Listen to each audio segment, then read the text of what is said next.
ஆனா பெரும்பாலும் அப்பாக்கள் ஒரு ஹோட்டலுக்கு போனீங்கன்னா பிள்ளைங்கள்ட்ட என்னென்ன வேணும்னு கேட்டு கடைசியா அவரு எனக்கு வயிறு சரியில்லை ஒரு காஃபி மட்டும் அப்படிம்பார். அவர் வச்சிருந்த 400 ரூபாய் பட்ஜெட்டுக்கு நீங்க ஆர்டர் பண்ண பிறகு அந்த பட்ஜெட்டை தாண்டி அவரால் போக முடியாது. அதுக்காக பிள்ளைகளை குறைச்சுக்கன்னு சொல்ல முடியாது. பல நேரங்கள் நீங்க உங்க வீட்டில் செக் பண்ணுங்க. அழுகின பக்கத்தை மட்டுமே சாப்பிட்ற அப்பாக்கள் நம்ம வீட்டில் நிறைய பேர் இருக்கான். ஹோட்டலுக்கு நீங்க போறப்ப உங்களுக்கு எல்லாம் ஆர்டர் பண்ணிட்டு வெறும் காஃபி போதுன்னு சொல்லிட்டு திரும்பி வரக்கூடிய அப்பாக்கள் நிறைய. நான் 1000 இடத்துக்கு வெளியே போறேன், நான் போற இடத்துல சாப்பிட்டுக்கிறேன். அம்மாக்கு அது புரியும். ஏங்க நீ ஒரு தோசை சொல்லிட்டா என்ன, நான் 1000 இடத்துக்கு போறேன் பிள்ளைய சாப்பிட்டுன்னு பேசாம உட்காந்துருப்பாரு. கையில 25,000 ரூபாய் முள்ளங்கி பத்த மாதிரி சம்பளம் வாங்கிட்டு வரல, ஒரு 1000 ரூபாய் எடுத்து செலவு பண்ண என்ன மோசமா போச்சு நினைப்பார்.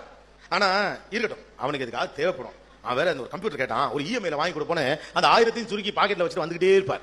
கையில காசுன்னு செலவு பண்ண மாட்டார். இப்படிப்பட்ட அப்பனை ஒரு 16 வயசுல நம்ம பையில கழுவி ஊத்துவானுவோம். டீ கடை வாசல்ல உட்காந்துட்டு உங்க அப்பனை அப்படித்தானா, எங்க அப்பனை அப்படித்தான் மாப்பிள்ள 10 காசு இறக்க மாட்டான், 100 ரூபாய் காசுக்கு 100 தடவை கேள்வி கேட்பான். இந்த ஆள் என்னைக்கு அவரை விட்டு நான் போறேனோ அதுக்காக நான் ஆசலுக்கு போறேன் சொல்லுவானு. அது அப்பாவுக்கும் தெரியும்.